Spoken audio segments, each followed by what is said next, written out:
Light खूप कमी आहे आम्ही अजित, आहे ना? हाय, नमस्कार, गुड इव्हनिंग. मी डॉक्टर अजित मराठे मी राजेंद्र सावंत. आणि तुमच्या सगळ्यांचं मनापासून बिझनेस आणि बरंच काहीच्या 31व्या एपिसोड मध्ये आपल्या सगळ्यांचं स्वागत आहे. आणि तुम्ही आमच्या बरोबर बघतात आपल्या सगळ्यांचा खूप परिचित असा चेहरा, आपल्या सगळ्यांना खूप चांगलं मार्गदर्शन करणारे senior corporate lawyer Nitin Podar sir आपल्या बरोबर आहेत. नितीन सर, नमस्कार. नमस्कार नमस्कार नमस्कार, थँक्यू. Yes sir. आणि सर, हा 31वा एपिसोड आहे बिझनेस आणि बरंच काहीचा. आणि ओके. या जसं मी तुम्हाला मागेही म्हटलं की आम्ही फक्त बिझनेस बद्दल बरंच बोलत नाही, तर जसं एक मित्र दुसऱ्या मित्राशी बोलतो, म्हणजे राजेंद्र आणि मी लहानपणापासून एकाच बाकावर बसायचो शाळेत आणि जे गप्पा मारायचो तसेच आजही गप्पा मारतो आम्ही, फक्त फेसबुकवरती मारतो. सो आम्ही आमचा बाग फक्त बदलला, जो ऑफलाईन होता तो ऑनलाईन केलाय, पण गप्पा मारायचा कार्यक्रम आहे.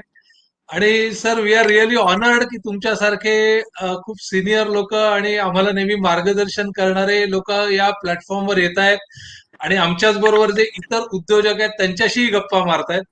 सर, तुमचं शुअर. मनापासून भरपूर स्वागत आहे. थँक्यू. आणि आत्ताच फेसबुकवर जे जे मित्र जॉईन होत आहेत त्या सगळ्यांसाठी मी पोद्दार सरांचे एक फॉर्मल इंट्रोडक्शन करून देणार आहे. मला माहिती आहे तुम्ही त्यांची अनेकदा भाषणं, पुस्तक वाचलेलं आहे, तरी देखील माझं कर्तव्य आहे की ते आपल्या प्लॅटफॉर्मवर आलेत तर त्यांची एकदा फॉर्मल ओळख करून द्यावी.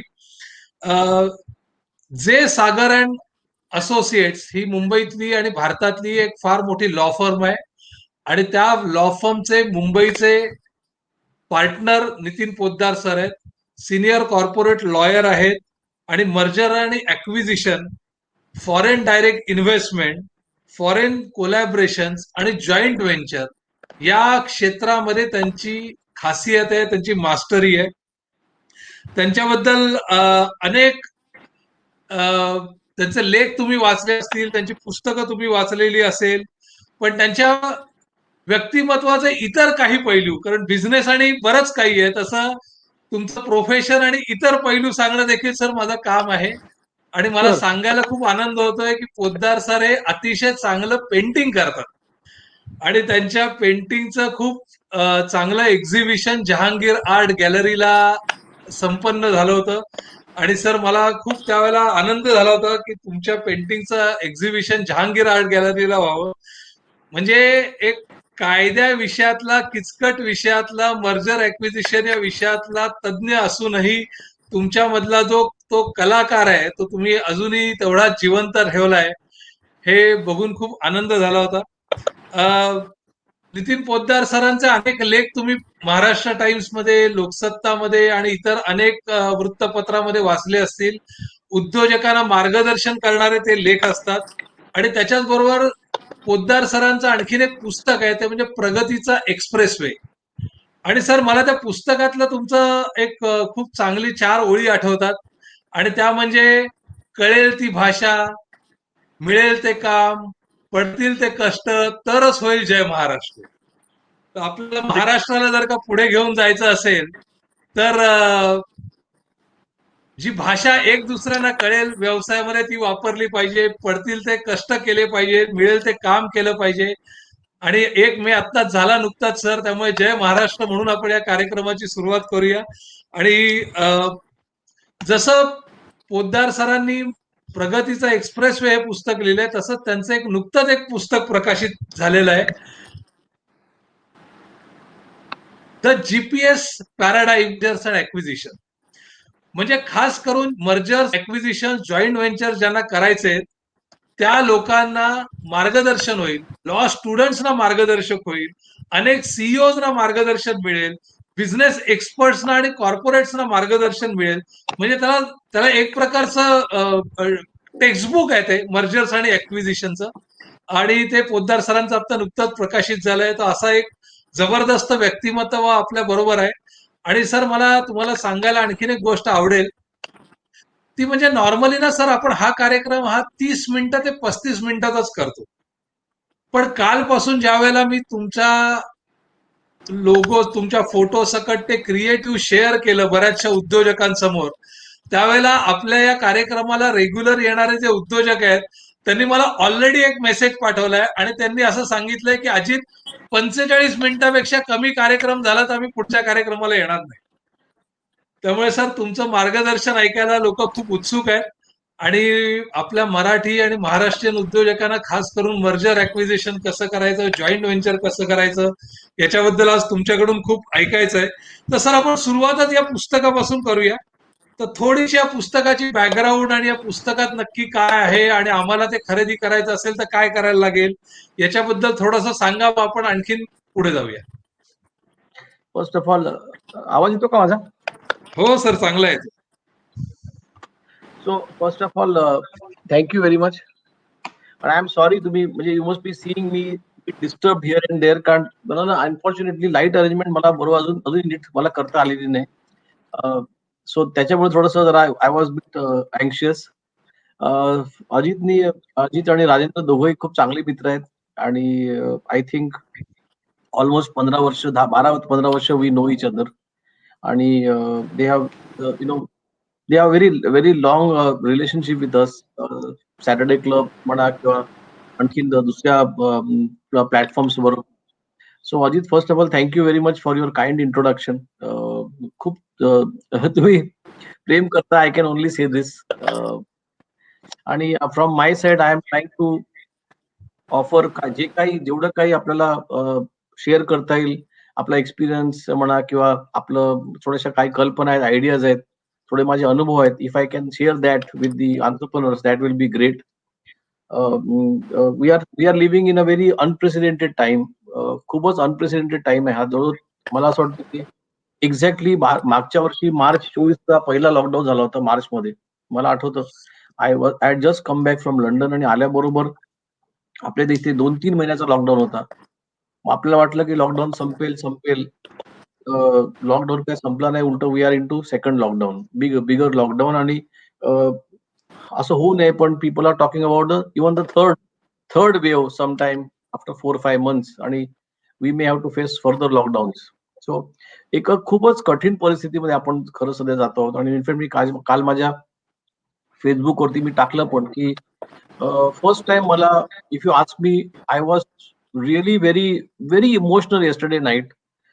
काल जेव्हा मी बातम्या बघत होतो, कुठलाही चॅनल स्विच केला, कुठलाही चॅनल, तरी ज्या पद्धतीने सामान्य माणसं, गरीब माणसं ऑक्सिजन सिलेंडरसाठी धावपळ करतायत, हॉस्पिटलसाठी धावपळ करतायत, साध्या साध्या मेडिसिनसाठी धावपळ करतायत. It's a very, I would say very disturbing situation. असं कोणावरही म्हणजे कोणावरही देशात यायला नको, खरं सांगायचं म्हणजे. आणि आतापर्यंत आपण फक्त टेलिव्हिजन चॅनलवरती आकडे बघत होतो की 2 लाख, 3 लाख, 2,000 मारले, 3,000 गेले, 4 लाख, 4,000 गेले.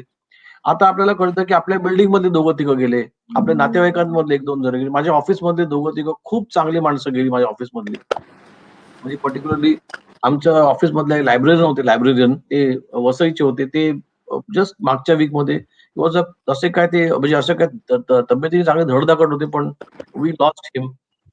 आणि त्याच्यामुळे खूप एक वातावरण विचित्र आहे, खरं सांगायचं म्हणजे. आय होप अँड प्रे, आणि आपण सगळे असं प्रे करूया की लवकरात लवकर इथून बाहेर पडू आणि कमीत कमी जीवित हानी तरी कमी व्हायला पाहिजे, असं मला तरी वाटतं. अशी पैशाची हानी सगळी भरून निघेल, बिझनेस उभे राहतील, बिझनेस वाढतील, बिझनेस काही बंद होतील, वी ऑल कॅन लिव्ह, पण आपण माणसं हरवू शकत नाही.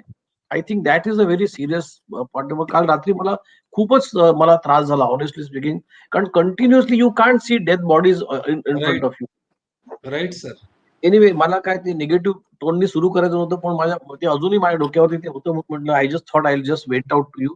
आणि हे सांगायचा उद्देश पण आहे, मी जेव्हा माझ्या आजच्या सेशनच्या शेवट करेन तेव्हा मी I will give some one or two messages from my side, so that has relevance to what I am talking. Therefore मी हे बॅकग्राऊंड देते. कमिंग बॅक टू अजित, तुम्ही म्हणाला की पुस्तकाच्या बद्दल. सो माझं पुस्तक आहे जीपीएस पॅराडाईम. हे पुस्तक आहे दिसतंय जीपीएस सर. पॅराडाईम. दिसतं ना? हे दिसतंय. पुस्तक आहे जीपीएस चा अर्थ सांगतो तुम्हाला मी. तर हे पुस्तक मी ह्या लॉकडाऊन मध्ये लिहिलं, आता करंट लॉकडाऊन मध्ये. दोन कारण. गेल्या वर्षी जसं मी म्हटलं की मी जेव्हा लंडनवरून आलो फेब्रुवारीमध्ये मार्चमध्ये लॉकडाऊन झाला, तेव्हा मला आय वॉज समहाऊ मला असं गेस झालं की हे लॉकडाऊन थोडा चालणार आहे खूप मोठा. It will not get over so easily so early. आणि मला सगळ्यात पहिले मला वाटलं की तो we should really plan out, म्हणून मी ना पटकन त्यावेळेला इफ यू आस्क मी ते पुढच्या 6 महिन्याचा थोडासा प्लॅनिंग आखला. म्हणतात latest plan out next 6 month मध्ये काय करायचं. आणि माझ्याकडे जो एक्स्ट्रा वेळ होता तो मी पटकन त्याच्यामध्ये 2 गोष्टी केल्या. मी इंडिया पॉवर टॉक्स करतो, इंडिया पॉवर टॉक. आणि I am happy to tell you की मी खूप जास्त इथे इंडियामध्ये त्याला प्रमोट केलं नाही, पण ते India power talk is only where I am inviting international leaders. तर मला सांगायला आधी खूप आनंद वाटेल तुम्हाला की www.indiapowertalk.com आणि त्याची तीच वेबसाईट, युट्यूब चॅनल पण तोच आहे, indiapowertalk.com म्हणून. आणि मी ओके. जवळजवळ 20 खूप मोठे चांगले इंटरनॅशनल लीडर्सना मी बोलवू शकलो त्या टॉक्स वरती, आणि त्याच्याशी मी खूप आयडिया शेअर केल्या. माझा उद्देश सिंपल आणि साधा होता की जर मला ट्रॅव्हल करता येत नसेल समजा आता, तर I must invite them to talk to me, आणि समहाऊ इंटरनॅशनली मी कनेक्टेड राहिलो पाहिजे. आणि मोर इम्पॉर्टंटली गेल्या वर्षी जेव्हा हे लॉकडाऊन सुरू झालं किंवा हे तेव्हा असा चर्चेचा विचार आला इंटरनॅशनली की आता चायना सोडून इंडियामध्ये इन्व्हेस्टमेंट करायला यायला पाहिजे म्हणजे कंट्रीजनी. आणि मी म्हटलं की जर इंडियामध्ये आपण इतकं जर असं वातावरण असेल, तर आपण इंटरनॅशनल लोकांना इंडियाच्या विषयी बोलायला लावणं फार गरजेचं आहे. सी, तुम्ही आणि मी इंडियाच्या बद्दल बोलून आपण किती बोलणार, ते जरी लिमिटेशन टू दॅट. पण जर इंटरनॅशनल लीडर्स जर इंडियाच्या विषयी बोलतील तर त्यांच्या कंट्रीमध्ये मेसेज चांगला जाईल, म्हणून मी इंटरनॅशनल लीडर्सना बोलायला सुरू केलं. आणि 20 इंटरनॅशनल लीडर्स आता झाले, आतापर्यंत झाले, आणि I will continue this for some more time I guess. आता मी त्याच्यामध्ये सेगमेंट वाईज करणार आहे. म्हणजे सोशल एंटरप्रेन्योर्सचे जे इंटरनॅशनल लीडर्स आहेत त्यांना बोलवणार आहे मी. टेक्नॉलॉजीज मध्ये, फ्युचर टेक्नॉलॉजी मध्ये जे लोक आहेत त्यांना मी बोलवणार आहे त्या माझ्या लेक्चर्स मध्ये. ते दर 3 वीकला एक लेक्चर असतं, संध्याकाळी शनिवारी 6 वाजता असतं ते. ऑल्टरनेट म्हणजे एव्हरी 3 वीक्स असतं ते. You please look in to that. Okay. तर ते काम ओके. मी एक केलं. आणि दुसरं काम मी माझा 30 वर्षाचा पूर्ण अनुभव जो होता M&Aचा, हा माझ्याकडे ना, मला एक चांगली सवय माझी अशी आहे की मी कुठेही गेलो भाषणाला किंवा कुठे, तर माझे ना मी नोट्स खूप डिटेल काम करतो. तुम्हाला यू विल बी तुम्हाला खरं आश्चर्य वाटेल, पण मला मला बरोबर आठवतं की गेल्या वर्षी साधारण मी ह्याच वेळेला ना, माझ्याकडे बघा अजून माझे नोट्स आहेत सगळे अजित. क्या बात आहे, क्या बात आहे. तुमच्या सॅटर्डे क्लबनी मला बोलवलं होतं, त्याचे सगळे नोट्स माझ्याकडे अजून तसेच आहेत. तो तो माझ्याकडे मी गेल्या 30 वर्षामध्ये M&Aचं जे काम केलं मी कॉलेजेसमध्ये जाऊन, इन्स्टिट्यूट्समध्ये जाऊन, ते सगळं काम माझ्याकडे ना प्रॉपरली सेव्ह होतं माझ्याकडे. तर ते सगळ्या कामाचं मी पूर्ण रूपांतर ह्या पुस्तकात केलेलं आहे. Super, super. याच्यामध्ये एक फक्त गोष्ट टाकली की व्हॉट इज GPS. तुम्ही विचारता, गेल्या वर्षी इफ यू रिकलेक्ट माझ्या सॅटर्डे क्लबच्या भाषणात मी हा मुद्दा मांडला होता की GPS स्टँड्स फॉर 3 गोष्ट. जी म्हणजे ग्राउंड इंटेलिजन्स. ग्राउंड इंटेलिजन्स म्हणजे काय की आम्ही जेव्हा कुठलंही मर्जर किंवा ऍक्विजिशन करतो, त्यावेळेला आम्ही ना ड्यू डिलिजन्स करतो, लिगल ड्यू डिलिजन्स करतो. आपण माहिती काढतो कुठल्याही कंपनीची. तर माझं असं म्हणणं आहे की तुम्हाला याच्या पुढे प्रत्येकाला टेक्नॉलॉजीमध्ये इतकी अवाढव्य उलथापालथ होते आहे, इतकी अवाढव्य होते अजित, की आपण आता जसं बोलत आहोत ना, या क्षणाला सुद्धा there is tremendous amount of technological innovation and disruption is happening right now. ती आपल्याला माहिती नाहीये. तर कुठलाही तुम्ही व्यवसाय बघा, कुठलाही व्यवसाय, सर्व्हिस इंडस्ट्री म्हटलं तरी त्या सर्व्हिस इंडस्ट्रीला किंवा त्या मॅन्युफॅक्चरिंगला किंवा त्या व्यवसायाला टेक्नॉलॉजीचा एलिमेंट येणार आहे. तर माझं असं म्हणणं आहे की कुठल्याही पद्धतीचं तुमचं M&A करताना किंवा जॉईंट व्हेंचर करताना त्याच्याशिवाय तुम्हाला पहिली गोष्ट पर्याय नाहीये. ते करायच्या आधी तुम्हाला त्या इंडस्ट्रीचं ग्राउंड इंटेलिजन्स तुम्हाला मिळवणं गरजेचं आहे. म्हणजे फॉर एक्झाम्पल तुम्ही जेव्हा एखाद्या कंपनीची मर्जर करत, आपण काय म्हणतो, त्या कंपनीची माहिती काढूया. नाही, त्या कंपनीची नुसती माहिती काढून चालणार नाही. तुम्हाला त्या इंडस्ट्रीची माहिती काढावं लागेल. तुम्हाला तुमच्या इंडस्ट्रीमधल्या कॉम्पिटिटर्सची माहिती काढावं लागेल, तुमच्या कन्झ्युमर्सची माहिती काढावं लागेल, तुमच्या टेक्नॉलॉजी पार्टनर्सची माहिती काढावं. तुम्हाला खूप मोठं इंटेलिजन्स काढावं लागेल. तसं जर नाही केलं ना, तर तुम्हाला माहिती नाही की तुम्ही चुकीची कंपनी घेऊन टाकाल. You never know, you may buy a wrong company. So पहिला जीपीएसचा पहिला जी म्हणजे ग्राउंड इंटेलिजन्स तुम्हाला असायला पाहिजे. दॅट्स फर्स्ट जी. दुसरं P stands for unconventional partnerships. Expansion करताना तुम्ही म्हणाल की मी म्हणजे एखादा समजा तुमचं इंडस्ट्री कन्स्ट्रक्शन हाऊस मला काय म्हणेल की मी कन्स्ट्रक्शन हाऊस आहे तर मी आणखीन एक दुसऱ्या कन्स्ट्रक्शन हाऊस बरोबर मर्जर करतो. ही नॉर्मल प्रोसेस झाली. Am I right? I am saying no. तुम्ही construction house to construction house किंवा construction to cement, construction to land असं जे जॉईंट व्हेंचर्स किंवा मर्जर्स आहेत हे लिनियर झाले, लिनियर म्हणजे स्ट्रेट फॉरवर्ड झाले. तुम्हाला याच्या बियॉन्ड विचार करावा लागेल. अनकन्व्हेन्शनल पार्टनरशिप करावं लागेल. म्हणजे काय, फॉर एक्झाम्पल एखाद्या कन्स्ट्रक्शन हाऊसला पीडी कन्स्ट्रक्शन कसं करता येईल ह्याचा विचार करावा लागेल तुम्हाला. ऍज वी टॉक, मी आता एक अमेरिकेची कंपनी आहे mudbots.com म्हणून. मडबॉट्स, MUDBOTS. मी त्याच्याशी बोलतोय, त्यांना इथे इंडियामध्ये यायचं आहे आणि ते त्यांच्या घराची कॉस्ट अक्षरशः 1/3 कॉस्ट ते बनतं घर, 1/3 मध्ये.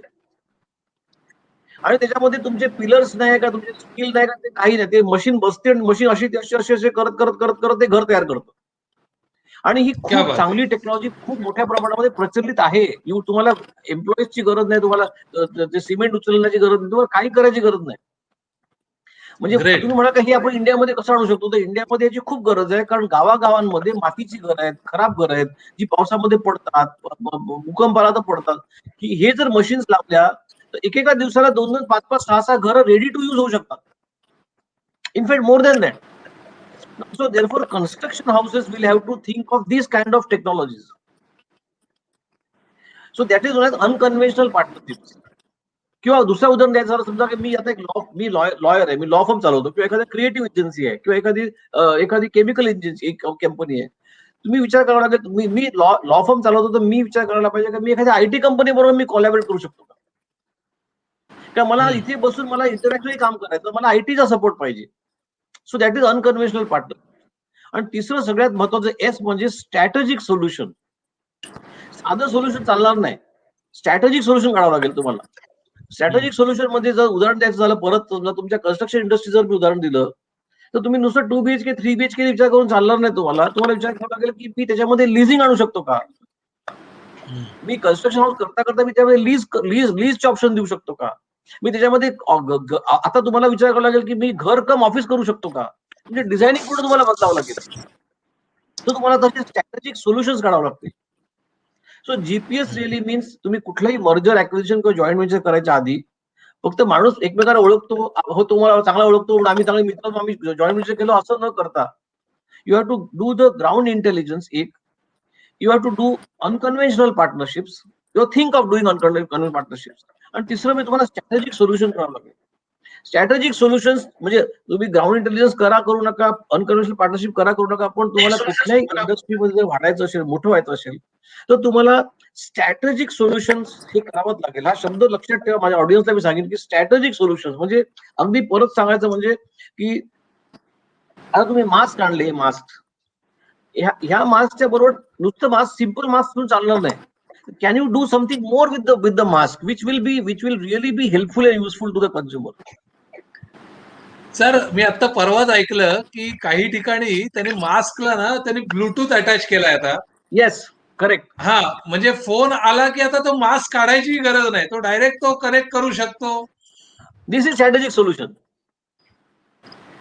बट त्याला तरी पण त्याला मी म्हणेन काय, this is product improvement. Right. This is still not a strategic solution. This right. is to my mind, to large extent, is a product improvisation. So you will have to think of strategic solution. तर हे sir असं मी ना, इथे या पुस्तकामध्ये इथे थोडं थांबवतो जीपीएस. सर. या सॉरी प्लीज. इन्व्हेन्शन आणि स्ट्रॅटेजिक सोल्युशन मध्ये काय फरक असला पाहिजे? आपण इनोव्हेशन आपण म्हणतो, इनोव्हेशन आपण करतो, प्रोडक्ट इनोव्हेशन करतो आणि स्ट्रॅटेजिक जे तुम्ही म्हणताय, या दोघांमधला काय फरक असला पाहिजे? तो आता काय माहितीये का, ऑनेस्टली स्पीकिंग, अजून इंडियामध्ये दुर्दैवाने आपल्याला वाटतं की आपण आयटी मध्ये खूप हुशार आहोत, पण माझ्या मते आपल्याकडे अजूनही ना तसे प्रोडक्ट्स नाही आहेत इथे इंडियामध्ये. तसे प्रोडक्ट नाही आलेले आहेत अजूनही. तुम्हाला साधं उदाहरण देतो मी. अमेझॉन युएस मध्ये आता त्यांनी म्हणजे तुम्ही जस्ट वॉक इन करायचं, you're to just walk in Amazon, कुठलीही वस्तू उचलायची आणि बाहेर निघून जायचं. तुम्ही एंट्री केल्याबरोबर Public. ते त्यांचे जे सिस्टम्स आहेत ते पिकअप करतं की कोण आलाय याच्यामध्ये, या माणसाचा क्रेडिट कार्ड नंबर काय, या माणसाची आयडेंटिटी काय. तुम्ही फक्त तिथे अंगठा प्रेस करा किंवा काहीतरी आपली आयडेंटिटी द्या. Once you do that, everything, तुमची पर्स, बँक अकाउंट सगळं सगळं अटॅच झालेलं आहे. आणि तुम्ही कुठली वस्तू उचलता त्या दुकानातली ना, तर ती ऑटोमॅटिकली तुमच्या क्रेडिट कार्डला डेबिट होते आणि बाहेर पडताना बरोबर ते हिशोबून तुमच्या क्रेडिट कार्ड पैसे जातात. म्हणजे तुम्हाला यू डोंट नीड एनिथिंग. तुम्ही जस्ट असं जायचं, नो वस्तू सेल्स उचलायची. पर्सन, नो ना सेल्स आता पर्सन. तो काय माहितीये का राजेंद्र, याच्यामध्ये ना what you are saying is innovation आणि स्ट्रॅटेजिक सोल्युशन हे खूप असं इनग्रेंड आहे की नुसतं इनोव्हेशन म्हणून इनोव्हेशन करायचं नाही आपल्याला. माझी अशी आता बघा, फॉर एक्झाम्पल म्हणाल की आता भाजीवाला सुद्धा व्हॉट्सअपवरती आपल्याला हे करायला लागला, ऑर्डर्स घ्यायला लागला आणि जीपेवरनी किंवा पेटीएमनी पैसे घ्यायला लागला. म्हणजे ही टेक्नॉलॉजी आली का, तर ती त्याच्या दृष्टीने ती टेक्नॉलॉजी आली, बरोबर आहे, मला मान्य आहे. पण यांनी ना ही इतकी इतकी क्षुल्लक टेक्नॉलॉजी आहे की आपण खूप हुरळून जातो की अरे एक आमच्या भाजीवाला भैया आम्हाला हे करतो. ती त्याच्या दृष्टीने खरंच चांगली टेक्नॉलॉजी आहे. पण ऑन अदर हँड जर आपण म्हणतो की इंडिया आमचा यंग कंट्री आहे, इंडियामध्ये सुशिक्षित लोक जास्त आहेत, इंडियामध्ये शिकलेली ब्रीड जास्त आहे, आमच्याकडे इंजिनियर्स चांगले आहेत, मग आमच्याकडे फेसबुक का झालं नाही?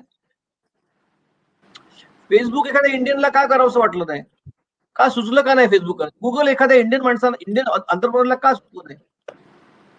युट्यूब एखाद्या इंडियन मोठ्या आयटी कंपनीला का सुचलं नाही करायला?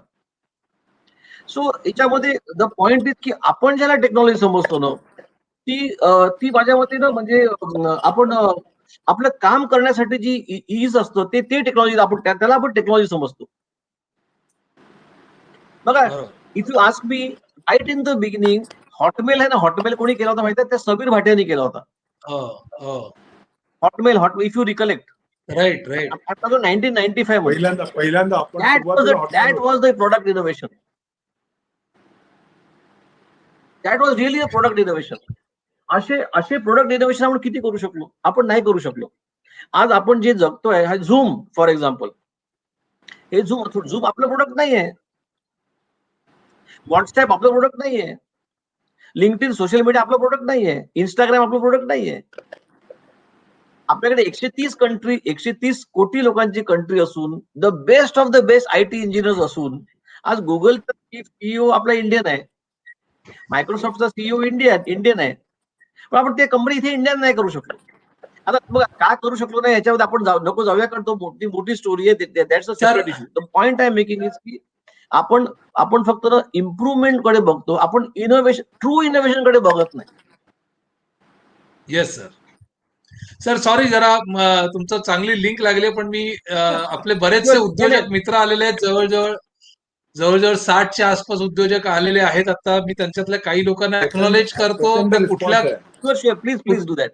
कुठल्या ठिकाणावरून आले तेही तुम्हाला सांगतो, आणि त्यांचे व्यवसाय काय आहेत तेही तुम्हाला सांगतो. म्हणजे त्याच्याशी रिलेटेड काही तुम्हाला आणखी उदाहरणं देता आली तर त्या उद्योजकांना त्याचा खूप अगदी आपण आरामात घेऊया, काय चांगला फायदा होऊ शकेल.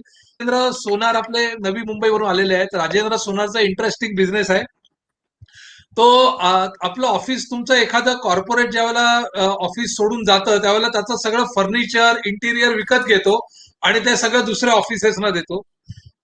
त्याच्यानंतर विष्णू सातवसे आहेत, श्रीकांत पालांडे आहेत, शिल्पा परमार आहे, अक्षय सावजी धुळ्यावरून आहेत, कांचन चांदोरकर आहे रत्नागिरीवरून, आणि कांचन अतिशय उत्तम राजगिरा लाडू आणि असे सगळे पदार्थ बनवते आणि खूप चांगली फॅक्टरी, मॅन्युफॅक्चरिंग युनिट आहे तिचं, आणि महाराष्ट्रभर सप्लाय. किशोर मिरचंदा, नमस्कार. आपल्या एकही सर पॉडकास्टला न चुकता आतापर्यंत हजेरी लावलेली आहे. शिवाजी अहिरे आहेत, शिवाजी अहिरे नाशिकवरून आहेत आणि यांचा बॅग मॅन्युफॅक्चरिंगचा व्यवसाय आहे. श्रीकृष्ण पाटील आहेत, श्रीकृष्ण नमस्कार. सागर माळी आहेत, संतोष कुंड आहेत, राहुल डोंगरे आहेत अंबेजोगाईवरून, प्रसाद श्रीखंडे आहेत, प्रसाद नमस्कार. रश्मी गोखले जळगाववरून आहेत, आणि रुपाली ठाकूर, निकेश विस्पुते, संजय मोरे आहेत नाशिकवरून. त्यांनी तुम्हाला सर नमस्कार सांगितलंय, जय महाराष्ट्र म्हटलंय, आणि त्यांनी आपले नाशिक सॅटर्डे क्लबचे मेंबर आहेत. किरण सावंत आहेत आणि प्रशांत मांजरेकर आहेत. असे अनेक 60च्या आसपास उद्योजक, अमेय ठाकूर आलेत, अतुल देशमुख आलेत पुण्यावरून, असे सगळे वेगवेगळ्या ठिकाणावरून महाराष्ट्रभरातून उद्योजक आलेले आहेत. आणि ते मित्रांनो, तुम्हालाही काही प्रश्न विचारायचे असतील तर नितीन सरांना तुम्ही विचारू शकता. तुमचे प्रश्न आम्हाला दिसतायत तिथे व्हॉट्सअप, फेसबुक लाईव्ह वरती. ते आम्ही तुमचे प्रश्न नितीन सरांना विचारू की जेणेकरून तुम्हाला काही चांगल्या टिप्स मिळू शकतील. आणि जर का तुम्ही आतापर्यंत हे पॉडकास्ट, हे फेसबुक लाईव्ह आपल्या मित्रांबरोबर शेअर केलं नसेल तर आवर्जून करा. कारण आपल्या अधिकाधिक उद्योजकांपर्यंत ही सगळी माहिती पोहोचणं खूप आवश्यक आहे. बऱ्याचशा लोकांचा त्याच्यामुळे माइंडसेट खूप चांगला क्लिअर होईल. यस राजेंद्र. मित्रांनो, आज खरंच भरपूर आनंद झाला, कारण का नितीन सर हे आमचे मेंटॉर आहेत. आम्हाला असा कुठलाही स्ट्रॅटेजिक प्रश्न पडला किंवा अजित आणि मी जेव्हा एक लिमिट संपते तेव्हा आम्ही ना सर तुमच्याकडे येतो आणि तुमच्याशी अर्धा एक तास येऊन गप्पा मारतो, चहा पितो आणि त्यातून आम्हाला एक वेगळी एनर्जी, एक वेगळा बूस्ट मिळतं. आणि हेच कारण आहे की हे सगळे आमच्या मित्रांना, कारण का हा आमचा जो बिझनेस आणि बरंच काही हे जे काही आहे हे मित्रांसाठी की मित्रांनी तयार केलेलं आहे. आणि हे सगळे आमचे मित्र आहेत, शाळेतले मित्र आहेत, बिझनेस मधले आहेत, बरेचसे पार्टनर्स आहेत आणि अशी सगळे मित्रमंडळी आहे. सर, मला एक प्रश्न, जेव्हा मर्जर अँड ॲक्विजिशन बद्दल आपण बोलतो, मर्जर अँड ॲक्विजिशन म्हटलं ना की सर आम्हाला ना टाटा, बिर्ला, अंबानीच आठवतात. पण सर आमच्यासारख्या मध्यम किंवा लघु उद्योजकांना मर्जर ॲक्विजिशन करताना विशेष करून आम्ही त्याला थोडक्यात आम्ही जॉईंट व्हेंचर किंवा व्हेंचर किंवा पार्टनरशिप म्हणतो. तर सर मला एक सांगा की आपला पार्टनर कसा निवडला पाहिजे, आपला व्हेंचर पार्टनर कसा निवडला पाहिजे. आणि व्हेंचर पार्टनर, समजा मला एका माझ्या प्रोजेक्टसाठी मला व्हेंचर पार्टनर हवा आहे, तर असे निवडताना काय काय बघितलं पाहिजे जेणेकरून मला नंतर डोक्याला हात लावायला लागता कामा नये. तो मी ना, इफ यू आस्क मी, माझ्या जीपीएस पॅराडाईम मध्ये, या पुस्तकामध्ये जीपीएस ची जशी माहिती सांगितली आहे ना, तशी तशी ना ह्या पुस्तकामध्ये मी मर्जर आणि ऍक्विजिशन म्हणजे काय अगदी सोप्या भाषामध्ये, जॉईंट व्हेंचर म्हणजे काय अगदी सोप्या भाषेमध्ये, आणि हे लिहिताना ना हे टेक्निकल नाहीये. मी तुम्हाला हे पुस्तक वाचताना तुम्हाला असं वाटणार पण नाही की हे मी टेक्निकल काय पुस्तक वाचतोय. अगदी सोप्या भाषेमध्ये जेव्हा तुम्ही जॉईंट व्हेंचर सुरू करता, तर जॉईंट व्हेंचर करताना पहिले मुख्य मुद्दे काय लक्षात ठेवायला पाहिजे. समजा तुमच्याकडे तेव्हा त्यावेळेला लॉयर किंवा कोणी नसेल तर तुम्ही आणि तुम्हाला अग्रीमेंट करायची पाळी आलीच समजा, तर तुम्ही अग्रीमेंट कसं करायला पाहिजे, एखादं मर्जर ऍक्विजिशन म्हणजे काय. आणि जसं मी ना अजित आणि राजेंद्र, मी जशी त्याला बेसिक माहिती दिली आहे या पुस्तकामध्ये, तशीच ना if you, I am very happy to share, very humbly I am telling you, याच्यामध्ये ना मी गेले 100 वर्षामध्ये M&Aच्या 6 मोठ्या मोठ्या वेव्ह झाल्या 100 वर्षामध्ये. त्या 6 वेव्ह कुठल्या आहेत, त्या त्या त्या त्या 10 वर्ष, 15 वर्षाच्या वेव्ह मध्ये, first wave, second wave, third wave, fourth wave मध्ये, त्या वेव्ह मध्ये कुठल्या टाईपचे मर्जर झाले त्याचं पुढे डिटेल माहिती दिलेली आहे. नंतर मी पुस्तकामध्ये ना मी जगामधल्या गेल्या 100 वर्षामधल्या जे टॉपचे मर्जर झाले, साधारणपणे मी 15-16 घेतले. त्या प्रत्येक मर्जरचं मी डिस्क्राईब केलं की हे मर्जर काय होतं आणि कशाला झालं आणि ते सक्सेस झालं का फेल झालं. तसेच 25, 12 का 13 मी त्याच्यामध्ये मी असं डिवाइड, म्हणजे सक्सेसफुल आणि अनसक्सेसफुल डिवाइड केलं नाहीये, पण साधारणपणे 25 एक असे मर्जर्स घेतले की जे खूप क्लासिक होते आणि ते वेगवेगळ्या इंडस्ट्रीचे आहेत. कोणी सिमेंट मधलं आहे, केमिकल मधलं आहे, कुठलं तुमच्या मीडिया अँड एंटरटेनमेंट मधलं आहे. तर मी हे पुस्तक लिहिताना ना मी हे विचार केला की एखादा उद्योजक, कुठलाही उद्योजक आहे, तर त्याला जर मर्जर करायचं, त्याला मर्जरची प्रोसेस सांगितली आहे, मी थोडक्यात सांगितली, अगदी टेक्निकल लीगल सेक्शन वगैरे न कोट करता मी ती प्रोसेस सांगितली आहे. आणि त्याच्याबरोबर ना त्याला एक आणखी मी दिलं की समजा मीडिया अँड एंटरटेनमेंट मध्ये मोठे 2 मर्जर होतात, तर ते कसे होतात, का होतात, त्याचा उद्देश काय, किंवा त्याच्या शेवटी झालं तर काय झालं. तसंच ना मी राजेंद्र, मी जॉईंट व्हेंचरच्या बद्दल पण एक मोठा चॅप्टर आहे, 2 चॅप्टर लिहिले आहेत त्याच्यामध्ये. प्रत्येकाचे 2-2 चॅप्टर आहेत. मर्जर अमाल्गमेशनचे 2 चॅप्टर आहेत, जॉईंट व्हेंचरचे 2 चॅप्टर आहेत. हे कम्प्लिटली प्रॅक्टिकल वरती आहे, प्रॅक्टिकल बेस आहेत. जॉईंट व्हेंचर मध्ये सुद्धा मी जगातले टॉपचे 25 का 30 जॉईंट व्हेंचरचं डिस्क्रिप्शन दिलं. बघा, खूप खूप खोलात गेलेलो नाही मी, पण ते जॉईंट व्हेंचर का होते, कशाला केले, ते सक्सेस झाले की झाले, अशी ना मी खूप सिलेक्टिव्ह माहिती दिली आहे पुस्तकामध्ये. तर ही तुम्हाला म्हणजे Wien you read the book you understand. बरं, मग प्रोसेस वाईज सुद्धा ना मी जॉईंट व्हेंचरचे प्रोसेस काय, टप्पे काय, ते दिलेले आहेत मी. मर्जर करताना प्रोसेस काय, टप्पे काय असतात त्याच्यामध्ये. मग तुम्ही बाहेरचा कन्सल्टंट घेताना किंवा इन हाऊस काम करताना कसं काम करायला पाहिजे. तर it is a comprehensive guide on how do you conduct, what is mergers and acquisition, how should be conducted. पण हे सांगत असताना ना ही प्रोसेसची बाजू सांगायच्या आधी मी जीपीएस कॉन्सेप्ट सांगितलाय. मी तुम्हाला मगाशी म्हटलं होतं की जॉईंट मर्जर ऍक्विजिशन का करणं गरजेचं आहे, त्याचा मी जीपीएसचा कॉन्सेप्ट पहिले सांगितलाय सुरुवातीच्या चॅप्टरमध्ये. तर मग मी 2 चॅप्टर मर्जर ऍक्विजिशन वरती, 2 चॅप्टर जॉईंट व्हेंचरवर सांगितलेलं आहे. असं ते पुस्तकाचं पूर्ण बांधणी केलेली आहे. म्हणजे मी त्याच्यामध्ये एखादा मोठा उद्योजकाला काय अभिप्रेत असेल ते टाकलेलं आहे. एखाद्या बिझनेस लीडरला म्हणजे एखाद्या मॅनेजिंग डायरेक्टरला, सीईओला काय अभिप्रेत आहे ते टाकलेलं आहे पुस्तकामध्ये. एखादा स्टार्टअप फाउंडर असेल, समजा छोटी कंपनी आहे, मिड साईज कंपनी आहे, त्यांनी कसं बघायला पाहिजे त्याच्यासाठी सुद्धा त्या अँगलने विचार करून टाकलेला आहे. आणि कॉलेजच्या स्टुडंट्सला जर कॉर्पोरेट लॉ मध्ये किंवा एमएनए मध्ये काम करायचं असेल तर त्यांनी कसं हे पुस्तकाकडे बघायला पाहिजे. So I have taken care of addressing all. It is not meant for only one audience, it is meant for all the audience आणि ऑल द इंडस्ट्रीज. हे नुसतं मॅन्युफॅक्चरिंग किंवा सर्व्हिस असं नाही. मी सगळ्या इंडस्ट्रीजसाठी, सगळ्या लेवलच्या लोकांसाठी, त्यांच्यासाठी एक हा मर्जर आणि ऍक्विजिशन, जॉईंट व्हेंचर हा खूप सोपा विषय करून प्लस इंटरनॅशनल एक्झाम्पल्स देऊन त्याला असं त्याची पुस्तकाची मांडणी केली आहे. तर तुम्हाला राजेंद्र याच्यामध्ये ना तुम्हाला तसं सगळं समजा. आता coming back to your question की how do you identify joint venture partner कसा निवडायचा. सो टेक्निकली खरं सांगू का तुम्हाला मी, म्हणजे इट्स अ व्हेरी, हा प्रश्न खूप डिटेल प्रश्न आहे. खूप बोलू शकतो. अगदी थोडक्यात सांगायचं झालं तर जोपर्यंत मला असं वाटतं की तुम्हाला तुमच्या बिझनेसला एखाद्या दुसऱ्या माणसाचा बिझनेसला आपल्या बरोबर जर काही स्ट्रॅटेजिक सोल्युशन फाइंड होत नसेल, समजा जस्ट बिकॉज माझा जो चांगला मित्र आहे आणि आम्ही खूप खूप वर्षापासून एकत्र आहोत, आता आम्ही ठरवलं एकत्र काम करायचं, असं जॉईंट व्हेंचर नाही होत. आधी तुम्ही दोघं जण तुम्ही राईट फ्रॉम द बिगिनिंग एकत्र आला होता. I am not talking of your situation, I am talking of something different. तुम्हाला जर आता कोणाशी जॉईंट व्हेंचर करायचं आहे समजा, तर तुम्ही जस्ट म्हणून माझा तो मामाचा मुलगा आहे म्हणून त्याच्यावर मी जॉईंट व्हेंचर करतो, तो बायकोचा भाऊ आहे म्हणून त्याच्यावर जॉईंट व्हेंचर करतो, असं जर तुम्ही जॉईंट व्हेंचर करत असाल ना तर तुम्ही कंपनी बंद केलेली बरी. ओके, हे नाही जॉईंट व्हेंचर करायसाठी जर हे क्रायटेरिया तुमचे असेल समजा ना की माझा तो नातेवाईक खूप चांगले आमचे घट्ट संबंध आहेत आणि मला जॉईंट व्हेंचर करायचं, तर मग तुम्ही माझा सल्ला घेऊ नका, माझी सल्ल्याची गरज नाही तुम्हाला. Okay, so my suggestion is or request is की तुम्ही बिझनेस चेक करा तुमचा, की तुमच्या बिझनेसला कसली गरज आहे. एक राईट. आणि तुमचे प्लस पॉईंट, निगेटिव्ह पॉईंट काय, ऑब्जेक्टिव्हली लिहायला पाहिजे. आपण ऑब्जेक्टिव्हली लिहून काढा आणि तुम्ही ज्याच्यावर तुम्हाला जॉईंट व्हेंचर करायचं ना त्याचे ऑब्जेक्टिव्हली प्लस मायनस पॉईंट लिहून काढा.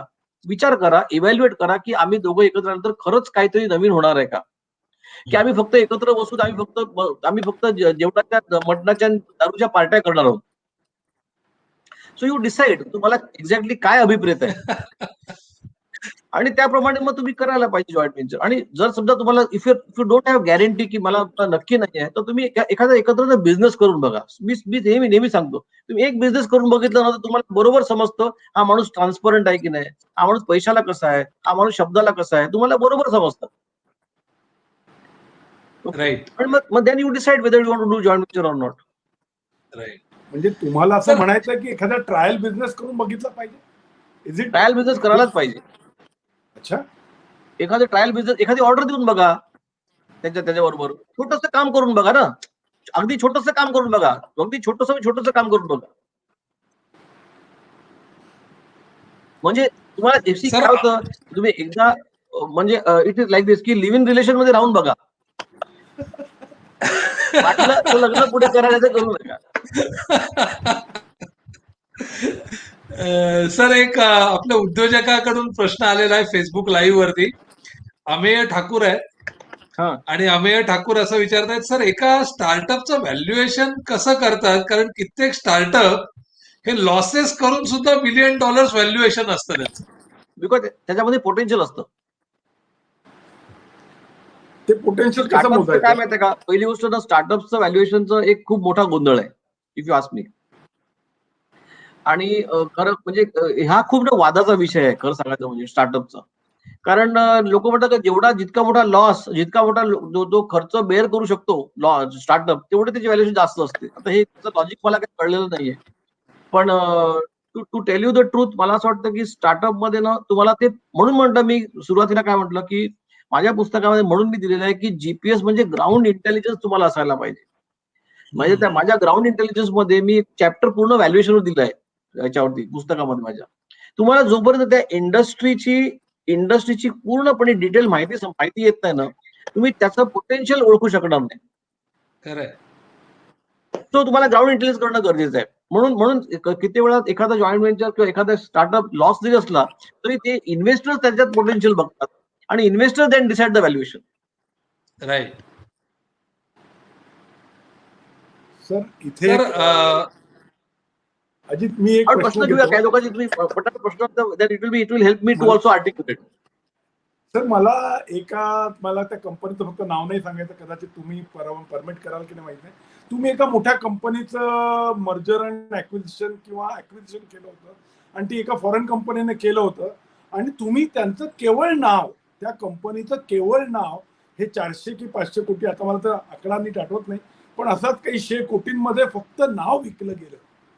नाही असं नसतं.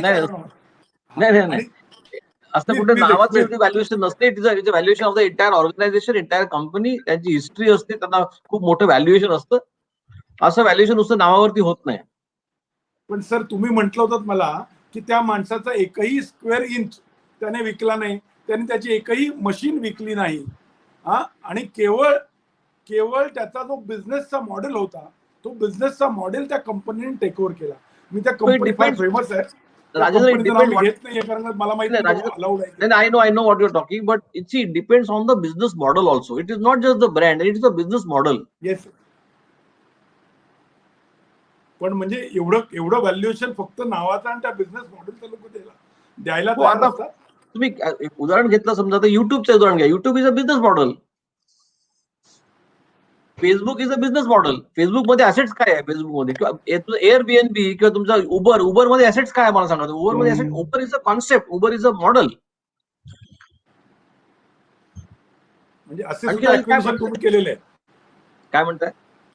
असे सुद्धा ऍक्विजिशन तुम्ही केलेले आहे. आता काय होतं माहितीये का, आता मर्जर अँड ऍक्विजिशन थोडंसं डिफिकल्ट होत जाणार आहे गोईंग फॉरवर्ड. कारण पहिले काय व्हायचं, पूर्वीच्या काळामध्ये की एखादी कंपनी, समजा तुम्ही फॉर एक्झाम्पल पेन तुम्ही कंपनी पकडा, पेन कंपनी आहे फॉर एक्झाम्पल. पेन कंपनीचं मॅन्युफॅक्चरिंग युनिट असेल, त्याचे एम्प्लॉई असतील, प्लांट मशिनरी असेल, किंवा एखादी केमिकल कंपनी. आता तसं राहिलेलं नाही. आता प्रत्येक कंपनीमध्ये there are lot of other components, आणि ते कंपोनंट्स असे डायरेक्ट दिसत नाही आपल्याला, ते इनडायरेक्टली असतात. एखादा मार्केटिंग एलिमेंट चॅनल असेल त्याच्यामध्ये कंपनीमध्ये, तो त्यांनी फक्त हायर केला असेल, एखादी टेक्नॉलॉजी हायर केली असेल.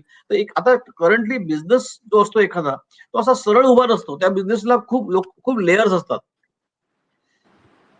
डे बाय डे, मी परत सांगेन की डे बाय डे इन्क्रीजिंगली आपल्याला ते इंडियामध्ये बसून समजत नाही, कारण आपण तसं खूप कॉम्प्लिकेटेड टेक्नॉलॉजीज मध्ये काम नाही करत. पण I have been working with lot of US companies. मला दिसते की त्यांच्या कंपनीचं स्ट्रक्चर खूप कॉम्प्लेक्स असतं, कारण त्यामध्ये टेक्नॉलॉजीज ते खूप वापरतात आणि वेगळ्या जॉग्रफीमध्ये ते लोक वापरतात. तर एखादा बिझनेस जेव्हा आपण म्हणतो, तो business is a combination of multiple technologies, multiple assets, multiple brands, multiple processes, त्याचं कॉम्बिनेशन ते कंपनी बनते. येस, आणखी विचारा सर. अनेक मित्र आणखीन आलेले आहेत, मी जरा त्यांचा उल्लेख करणं हे माझं कर्तव्य समजतो. गिरीश बडगुजर आलेले आहेत, नंदुरबार वरून आहेत. मंगेश खाडीलकर नाशिक वरून आहेत. श्रीनिवास गायकवाड सांगलीवरून आहेत. डॉक्टर संतोष कामेरकर आहेत, त्यांनी नमस्कार सांगितलं तुम्हाला. प्रवीण काकड नाशिक वरून आहेत. श्रीहर्ष खाडीलकर जळगाव वरून आहेत. रचना बागवे आलेली आहे. रचना नमस्कार. योगेश आपटे सर एक प्रश्न विचारताय. योगेश आपटे म्हणतो, मी एक लँडस्केप डिझायनर आहे, तर मला कशा प्रकारचं पार्टनर बघायला पाहिजे, किंवा मला समजा फायनान्शियल पार्टनर हवा असेल तर तो मी कसा बघायला पाहिजे? फायनान्स पार्टनर कसा बघायला पाहिजे? काय, जो तुम्हाला पैसे कमीत कमी रेंटवर देईल तो तुझा पार्टनर. म्हणजे फायनान्स, पैशाला काय कलर नाही ना. खरंय. आणि पैशाला काय जात नाही, आणि पैशाला काय देश नाहीये. जिथून जो तुम्हाला चांगल्या टर्म्सला पैसे देईल तो तुमचा चांगला पार्टनर. राईट. आता तुम्ही म्हणा की मला पार्टनर मिळेल की नाही, तर पार्टनर मिळेल की नाही हे तुमच्यावर डिपेंडंट आहे, तुमच्यावर डिपेंडंट नसणार. So it depends upon what is your business, how are you doing your business, what is the projection that you are doing in the business. तुमच्या बिझनेस मध्ये तुम्ही काय करू शकता. मला ना बऱ्याच तुला सांगतो, म्हणजे बरेचसे आपले जे ऑडियन्स असतील ते म्हणजे मला साधारणपणे कल्पना आहे यांच्या बिझनेसेसच्या बद्दल, बऱ्याचशा बिझनेसच्या बद्दल. हे बिझनेस आणि there is nothing wrong about it. हे बिझनेस तसे साईजने छोटे असतील, त्यांचे टर्नओव्हर कमी असतील, हे बिझनेसेस खूप टेक्नॉलॉजी ओरिएंटेड नसतील सुद्धा, असं असू शकतं. आणि ह्या बिझनेसेसची रेंज, म्हणजे काय म्हणतात, रेंज म्हणण्यापेक्षा आय वुड से काम करायची एरिया हा खूप लिमिटेड असू शकतो. म्हणजे नाशिकचा उद्योजक नाशिकमध्येच काम करत असेल कदाचित. तो हे जे छोटे स्टार्टअप्स किंवा छोटे मिड साईज कंपन्या, आणि अजित हे इंडियामध्येच नाही, हे ग्लोबली हा प्रॉब्लेम आहे की लहान कंपन्यांना त्यांच्याकडे सगळंच ना एक एक विशेष सर्कलमध्ये असतं.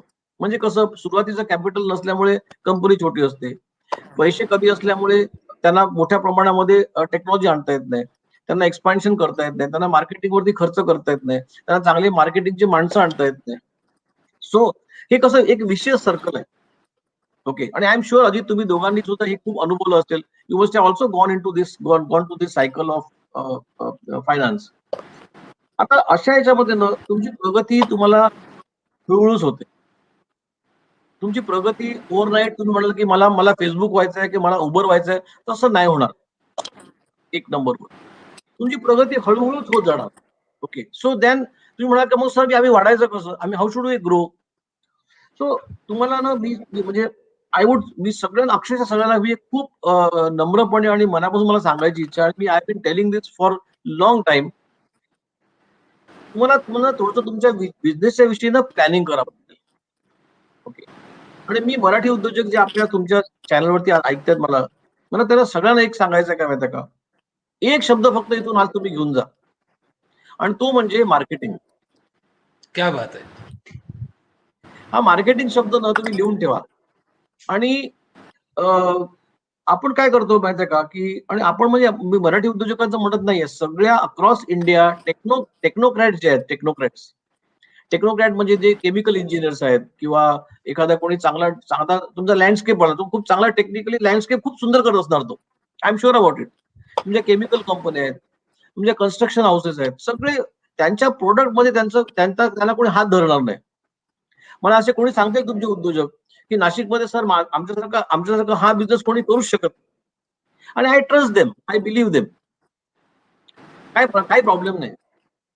प्रश्न असा आहे की you are good in what you are doing. पण एक पुस्तक आहे, त्याचं टायटल असं आहे की what got you here won't get you there. बघा मी परत सांगतो, what got you here won't get you there. म्हणजे कसं माहिती का, की आपण अगदी सोपं करून सांगायचं झालं तर, आपण शाळेत गेल्यानंतर 1ली ते 10वी 10वीची परीक्षा पास झालो ना, तर आपण फक्त 11वीतच जातो, आपण ग्रॅज्युएशनला जाऊ शकत नाही. तुम्हाला 11वी बरोबर 12वी करावी लागते. 11वी 12वी केलं तर तुम्ही फर्स्ट इयर बीए ला किंवा फर्स्ट इयर कॉमर्सला येतात, तुम्ही डायरेक्ट पीएचडीला जाऊ शकत नाही. I hope I am making sense. की आपण जी टेक्निकली आपले जे उद्योजक आहेत, त्याला म्हणतात टेक्नोक्रॅट्स, हे खूप टेक्निकली जे, आणि आपणच असं नाही, टेक्निकल स्ट्रॉंग असलेली माणसं मार्केटिंग मध्ये बाय अँड लार्ज कमी पडतात. आता कमी का पडतात, मी तुम्हाला अक्षरशः म्हणजे ना, आय एम टेलिंग यू, तुमचे सगळे ऑडियन्सला छातीवर हात ठेवून सांगा, जर मी हे उत्तर खरं दिलं नाही तर I will use whatever you say.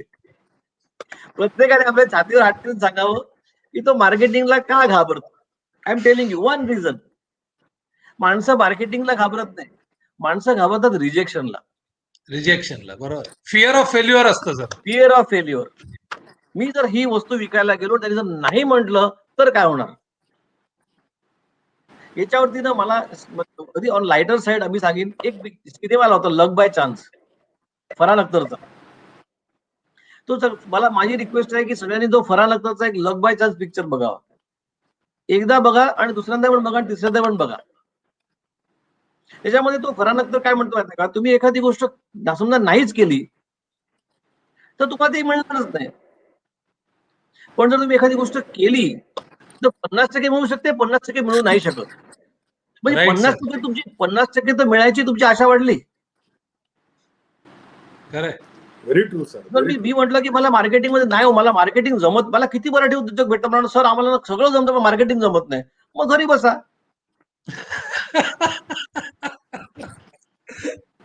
Saheb If you सध्या don't घरी know, बसलेलेच आहेत लोक. जास्त आता घरी बसायला लावू बसलेच नका. आहे. एक्झॅक्टली. सो मला असं कुठलाही उद्योजक जेव्हा सांगतो ना की आम्ही टेक्निकली सर खूप स्ट्रॉंग आहोत, पण मार्केटिंग करता येत नाही, तर मग त्यांना माझी रिक्वेस्ट अशी आहे, नाही I am not laughing at them. They must focus on their product, no difficulty. पण मग तुम्ही ना मार्केटिंगसाठी पार्टनर शोधा. ओके, आता तिथे तुम्हाला मी गंमत सांगतोय. आय टेल यू व्हेरी मी तुम्हाला लाईव्ह एक्झाम्पल सांगतो, लाईव्ह एक्झाम्पल. वेळ झाला का मला सांगा, म्हणजे माझं नाही पुस्तकाविषयी सर, बोलून प्लीज सांगतो. Please please go ahead, please go ahead. लोकांचा डिमांड आहे आज, एक जास्त केमिकल झालं पाहिजे. बनवणारा उद्योजक होता. केमिकल चांगलं सुंदर केमिकल बनवायचा.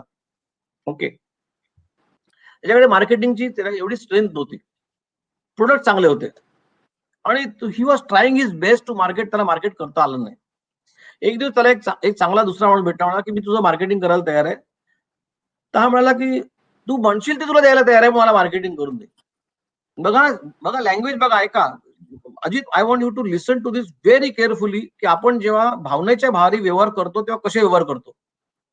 मी तुम्हाला परत सांगतो, तुमच्यामधले 99% लोकांनी they must have face this situation. म्हणून मी तुम्हाला हे मुद्दाम उदाहरण सांगणार आहे आणि मी शांतपणे सांगणार आहे, so that it reaches correctly. कारण या एका राईट. उदाहरणामध्ये तुम्हाला बऱ्याच प्रश्नांची उत्तर सापडणार आहे. याच्यामध्ये राजेंद्र, तुम्ही विचारलं मला पार्टनर कसा असायला पाहिजे, त्याच्यावर उत्तर तुम्हाला सापडणार आहे. सो तो मला ते ग्रस्त माझ्याकडे आले, म्हणाले की सर मला हा पार्टनर पाहिजे, हा मला मार्केटिंग करून द्यायला तयार आहे. सर मला काहीच करायची गरज नाही, फक्त मॅन्युफॅक्चर त्याला देऊन टाकायचं, माझं काम संपलं. आणि माझ्यासमोर ते मला म्हणाले त्या मार्केटिंगच्या माणसाला की मी तुला ना 50% मध्ये प्रॉफिट द्यायला तयार आहे, 50% प्रॉफिट. एकदम he was bubbling with success. त्याला वाटतं आता झालं आपलं काय, आता आपण इथून आपलं मार्केटिंगचा बघा कुठलं टेन्शन केलं आपण, हा मार्केटिंग घेणार म्हटल्यानंतर. मी म्हटलं बघा शांतपणे विचार करा, तुम्ही मार्केटिंग पार्टनर घ्या, चांगलं आहे, पण तुम्ही जे त्यांना आता 50% ऑफर केलं, are you sure you are willing to share 50% profit. हो सर, मला काहीच हरकत नाही. आता शून्य, आता काहीच करत नसल्यापेक्षा जर मी 100 रुपये जर कमवलं तर 50 तर मी कमवीन पैसे, माझा बिझनेस उभा राहील. म्हटलं बघा परत विचार करा, तुम्ही 50% जेव्हा प्रॉफिट ऑफर करता, ते तुम्ही नक्की तुम्ही तुमच्या सेन्समध्ये तुम्ही बोलताय ना, तुम्ही बिझनेस निर्णय तुमच्यामध्ये बरोबर आहे का? हो म्हणे सर, अगदी ब्लाइंडली सांगतो तुम्हाला, मी 50% प्रॉफिट, मी 50 काय, मी 60% पण द्यायला तयार आहे. हो मला करायचंच काय सर, मला फक्त घरात बसून मॅन्युफॅक्चर करायचं, त्याला देऊन टाकायचं आहे. म्हणजे ठीक आहे, हरकत नाही. तुम्ही if you are so convinced, आपण उद्या याच्यावरती निर्णय घेऊ. आज निर्णय नाही घ्यायचा, म्हटलं उद्या निर्णय घेऊ. तुम्ही जरा 24 तास जाऊ द्या ना जरा. 24 तास गेले. दुसऱ्या दिवशी त्यांनी सकाळी मला फोन केला, म्हणून सर आपण कधी भेटायचं, आपलं मला अग्रीमेंट साईन करायचं, मला ही पार्टी घालवायची नाही, कारण मार्केटिंगचं मला अदरवाईज मला पुढे मिळणार नाही. म्हटलं व्हेरी गुड. आम्ही त्याचं मार्केटिंग अग्रीमेंट करून दिलं आणि ते मार्केटिंग मला तो म्हणाला की बघा मार्केटमध्ये साधारणपणे कुठलंही डिस्ट्रीब्युशन केलं तर 30-35% कमिशन असतं, 20% असतं डिपेंडिंग अपॉन दॅट. पण मी म्हणे मी जास्त मागतोय 50%, कारण मला मार्केटिंगमध्ये मला त्रास होणार आहे आणि मला पण खर्च आहेत मार्केटिंगमध्ये, आणि यू नो म्हणजे खर्च जेव्हा म्हणतो तेव्हा खर्च कुठले खर्च असतात ते यू अंडरस्टँड व्हेरी क्लिअरली. तो म्हणला की माझं सक्सेस मार्केटिंगचं असं आहे, कारण मी माझा मार्केटिंगचा शेअर मी खूप लोकांमध्ये शेअर करतो, म्हणून म्हणे मी आज मार्केटिंग करू शकतो इफेक्टिव्हली. म्हणून म्हणे मला 50% मला पाहिजे, कारण मला माझ्या शेअरमध्ये मला खूप खर्च लेअरमध्ये द्यायचे असतात. I hope you understand what I am saying. तुम्ही कळलं ना मला काय म्हणत आहे. आणि तर मी म्हटलं ठीक आहे, तुमच्या मते म्हणतं 50% तुम्हाला जस्टिफाईड आहे, because there is expense, marketing करायचं सोपी गोष्ट नाही. आणि मग मी त्याचं अग्रीमेंट करून दिलं आणि देवर व्हेरी हॅपी. 1 महिना झाला, 2 महिने झाले, 3ऱ्या महिन्यामध्ये ह्या मॅन्युफॅक्चरर माझ्याकडे आले. अहो सर काय माहितीये का, एवढी मेहनत करतो सर मी, आणि यांनी फक्त एक ऑर्डर आणून दिली आहे मला, आणि आता हा काही करत नाहीये, पण हा 50% घेऊन टाकतो माझ्याकडून. म्हणून अहो पण तुम्हाला जी त्यांनी कबूल केलं तेवढी ऑर्डर तुम्हाला दिली ना त्यांनी आणून. हो म्हणे मला ऑर्डर पूर्ण आहे माझ्याकडे, I am very happy with, माझा टर्नओव्हर वाढला, माझं सगळं वाढलं. पण हो त्या माणसाने एकदा माझी ऑर्डर फिक्स केली फक्त एका कस्टमर बरोबर, आणि आता तो काही न करायचे 50% घेतोय. म्हणतो काही न करायचे कसे म्हणतात तुम्ही, त्यांनी तुम्हाला ऑर्डर आणून दिली ना. सर पण ना तरी पण मला असं वाटतं की ना हे 50% जरा जास्तच आहे. मेहनत तर सगळी माझी आहे. हे तिसऱ्या महिन्यात त्यांनी मला सांगितलं, तिसऱ्या महिन्यामध्ये. मी म्हटलं मला तुम्ही सांगा, तुम्ही जेव्हा अग्रीमेंट करायला उभे माझ्यावर आले होते, मी तुम्हाला म्हटलं की 50% नक्की देणार ना? तुम्ही म्हणाला की मी 60% पण द्यायला तयार आहे. एक लक्षात ठेवा म्हटलं, तुमचा जो हा बिझनेस उभा आहे ना, त्या माणसाच्या एका ऑर्डरवरती उभा आहे. जर त्या माणसाने ती ऑर्डर काढून नाही म्हणे त्यांना ती आता ऑर्डर माझ्याकडे राहणार म्हणे काही झालं तरी आता ती राहणार नाही माझ्याकडून. म्हटलं बघा दिस इज नॉट करेक्ट. ही अनएथिकल प्रॅक्टिस झाली. ज्यांनी तुम्हाला शिडी दिली ना, त्या शिडीला अशी लात मारू नका म्हणतो. तुम्ही त्याच्या शिडीवर शिडीला तुम्ही असं कापू नका म्हणतो मी. बघा डोंट डू दॅट. मी म्हणून तुम्हाला विचारत होतो की तुमच्या बिझनेसमध्ये जेव्हा तुम्ही प्रॉफिट शेअर ऑफर करता तेव्हा इमोशनली निर्णय न घेता शांतपणे विचार करा. आणि अजित काय होतं माहिती का, प्रत्येक मॅन्युफॅक्चररला वाटतं की मी खूप जीव सोडून मेहनत करतो, पण मार्केटिंगवाला 30% 40% कशी काय घेतो? अरे जितकं मॅन्युफॅक्चरिंग महत्वाचं आहे तेवढंच ना मार्केटिंग, त्याच्यापेक्षा मी म्हणेन डबल मार्केटिंग महत्वाचं आहे. जर तुमचा नाही, प्रोडक्ट मार्केटमध्ये कोणी घेतलाच नाही तर तुमच्या उद्योगाला काय अर्थ आहे मला सांगा तुम्ही. आय वुड थिंक, मी तर म्हणेन काय का की ज्या उद्योजकांना आज मार्केटचा प्रॉब्लेम आहे त्यांनी सरळ हस्ते अक्षरशः तुमची जर एखाद्या गोष्टीची समजा या मोबाईल फोनची मॅन्युफॅक्चरिंग कॉस्ट जर 100 असेल त्याच्यामध्ये फक्त 15% लावा आणि त्याला म्हणा तुला जे पैशाला विकायचे विक, मला 15 पैसे पण आज माझा बिझनेस उभा राहणार आहे. Again depending from company to company, the point I am trying to make is की आपण मार्केटिंग मध्ये खूप कमी पडतो आणि मार्केटिंग पेक्षा पण ना आपण मनाने खूप कमी पडतो. आपल्याला ना आपला प्रॉफिट सफिशियंट असतो, पण त्याला जर जास्त प्रॉफिट मिळाला तर मला प्रॉब्लेम आहे. ती हिंदुस्तान लिव्हरची ऍड होती बघा, तेरी कभी मेरी कभी से सफेद कैसी. खरंय. बघा मी अदरवाईज माझा उद्योजकामध्ये हॅपी आहे का? I am very happy. पण जर मी पार्टनर घेतला आणि त्यांनी माझ्यापेक्षा जास्त पैसे कमवले तर मला प्रॉब्लेम आहे. सर आणि नॉट ओनली दॅट त्यांनी जास्त पैसे कमवले हा तर दुःख आहेच, पण मी तर रोज फॅक्टरीत जातो, मी तर रोज काम हो, करतोय आणि तो त्यांनी काही फक्त करत नाही. एकदा टायअप करून दिला आणि पैसे घेऊन गेला. एक्झॅक्टली. करेक्ट. सो माझी रिक्वेस्ट अशी आहे की ना ह्या गोष्टीला जरा वेगळ्या दृष्टीने विचार करून बघा की समजा मी याच्यावर माझं उत्तर एकच आहे. तुम्ही त्यांना मी अशा सगळ्यांना एकच सांगतो की ती जर मार्केटिंग नसली समजा तुमच्याकडे ही सपोर्ट नसेल तर तुम्ही मार्केटमध्ये उभं राहू शकता का? जर तुम्ही बरोबर. मार्केटमध्ये उभं राहू शकत नसाल समजा तर तुम्ही त्याच्यावरती बोट देऊ शकत नाही. मग you are only a manufacturer. मग तुम्ही बघा very technically speaking, Rajendra you will understand what I am saying, Ajit you will understand what I am saying. जर तुम्ही फक्त मॅन्युफॅक्चरिंग करत असाल समजा फक्त मॅन्युफॅक्चरिंग, तर तुमचा अधिकार न त्या मॅन्युफॅक्चरिंग वरती ऍज अ मॅनेजर किंवा as a owner of technology मला किती मिळाला पाहिजे कन्व्हर्जन कॉस्ट, तेवढी तुम्हाला कन्व्हर्जन कॉस्ट मिळाला पाहिजे. तुम्ही मार्केटिंग बरोबर. मध्ये प्रॉफिटचा विचार करू नका. ती marketing is a complete different ball game all together. जे तुम्हाला नाही जमलं ना मग तुम्ही त्याच्या प्रॉफिट मोजायला जाऊ नका. खरंय. तुम्हाला जे जमतं तुम्ही मॅन्युफॅक्चरिंग करता ना, तुम्हाला जे मॅन्युफॅक्चरिंग मध्ये तुम्हाला कन्व्हर्जन कॉस्ट किती पाहिजे, कन्व्हर्जन कॉस्ट तुम्हाला मिळते ना तुमची, तुम्ही you should be happy with what are you entitled to. खरंय. जसं बघा मी सांगतो बघा कसं माहितीये का, अगदी आणखीन एक उदाहरण देतो तुम्हाला, मी काय म्हणतो स्पष्ट समजेल. एखादा माणूस टेक्नॉलॉजी देतो, टेक्नॉलॉजी तो काय म्हणतो, बघा माझ्या टेक्नॉलॉजीसाठी तर मी करोड रुपये खर्च केलाय, मला ही रॉयल्टी पाहिजे. बरोबर आहे. खरंय. फायनान्सर असतो, फायनान्सर काय म्हणतो, मला 12% इंटरेस्ट द्या. बरोबर आहे. तो बरोबर आहे. म्हणतो का मला 35% पाहिजे, 40% पाहिजे. तो म्हणतो मला 12% द्या, मला आय एम हॅपी विथ 12%, 13% जे काय असेल ते, त्याच्या पैशाची जी व्हॅल्यू तेव्हा असेल त्या व्हॅल्यूला तो पैसे घेतो. तुम्ही जेव्हा जागा भाड्याने घेता एखादा ऑफिस, तो जागेवाला काय म्हणतो, मला जागेचं भाडं द्या. आपण जागेचं भाडं देतो म्हणजे काय करतो, आपण म्हणतो का नाही जागेचं भाडं तू एवढे कसं घेतो, कंपनी माझी आहे, मी मॅन्युफॅक्चरिंग करा 24 तास, तू जागेत काही न करता जागेचं भाडं घेणार. एक लक्षात घ्या, तो जागेचं भाडं जरी त्यांनी त्याच्या पिढीच्या जागा असली तरी तो जागेचं भाडं घेणार. जागेचं भाडं, तुमचे इन्व्हेस्टरचे इन्व्हेस्टमेंट रिटर्न, टेक्नॉलॉजीची रॉयल्टी, तशीच मार्केटिंगचं पण कमिशन आहे. आता ते मार्केटिंगचं कमिशन किंवा मार्केटिंगची कॉस्ट ही कधी 10% असू शकते, कधी 50% असू शकते, कधी 90-80% सुद्धा असू शकते. तुम्ही मॅन्युफॅक्चरला तुम्ही तुमचे ठरवा तुम्हाला काय कॉस्ट पाहिजे आणि तशा पद्धतीने तो बिझनेस उभा राहतो.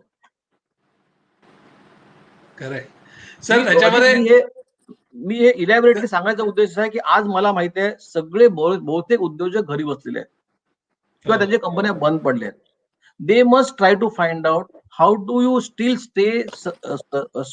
Sustain your self in market.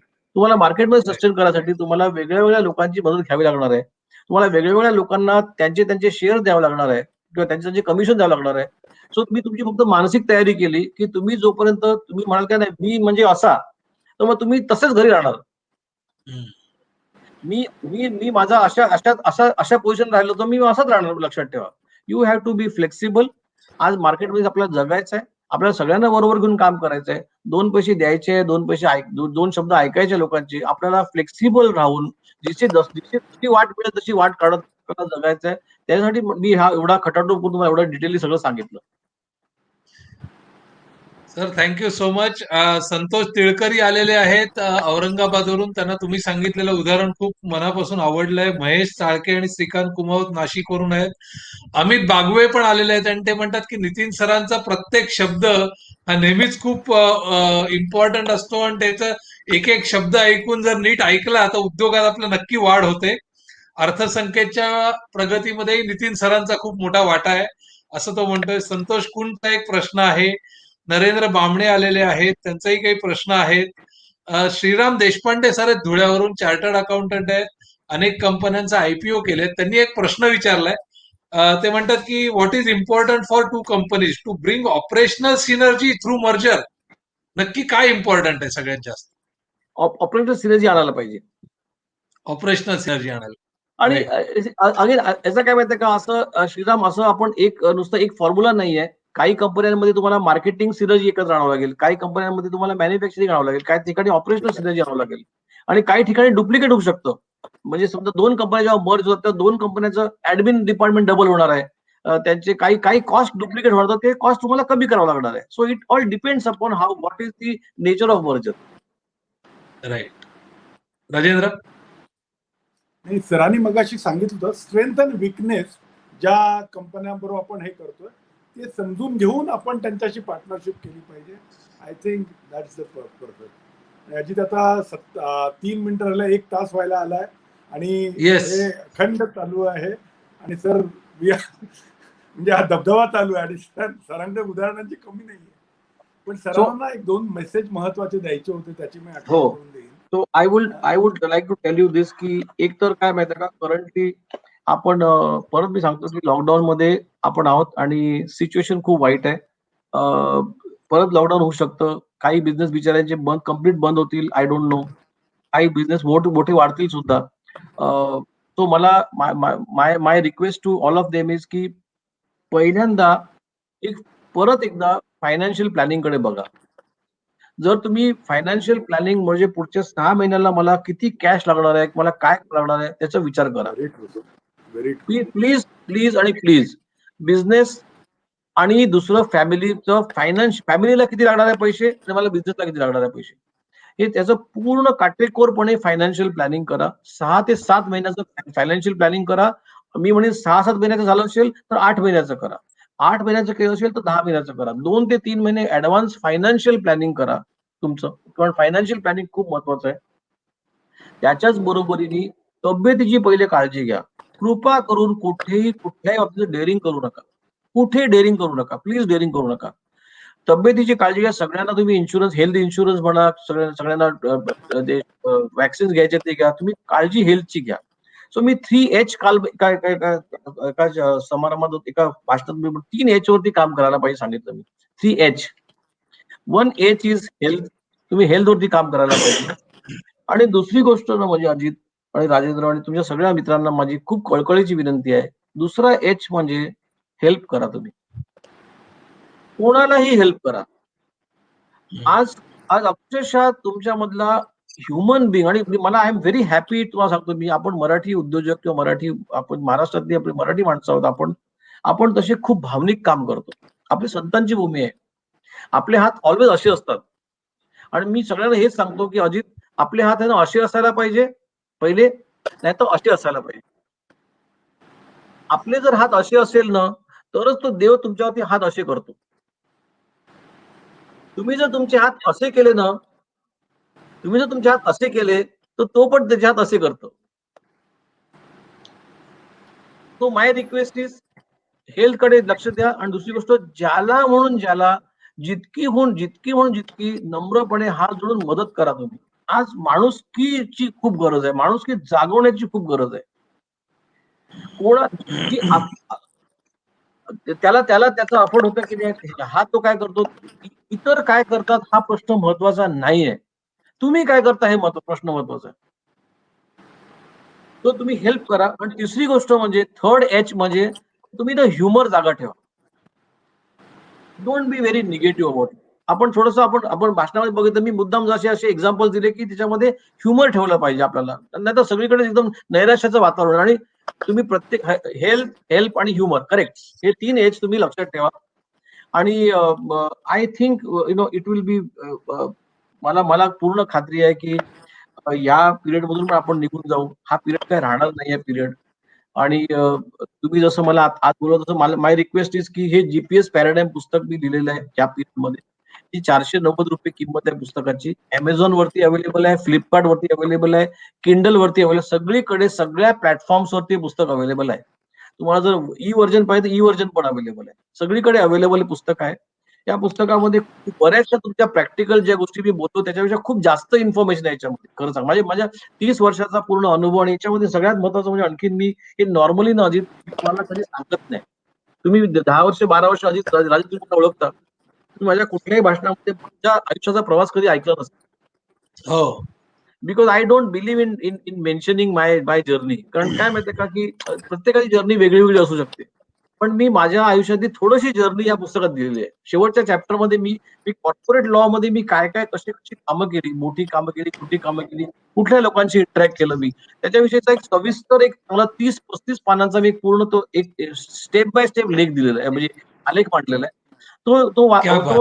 I am sure people will want to read that. ते त्याच्यामुळे तुम्हाला मग रेलेव्हंट समजेल की मी कुठल्या क्षणाला, म्हणजे कुठल्या ट्रान्झॅक्शन मध्ये मी करताना काय केलं होतं. म्हणजे मी अँकर पॅनासोनिक मध्ये कसं ट्रान्झॅक्शन केलं, कॅमलिन कोक्यूच्या वेळेला मी काय केलं त्यावेळेला, असे बरेचसे ट्रान्झॅक्शनचे डिटेल थोडं डिटेल त्यात टाकलेलं आहे मी.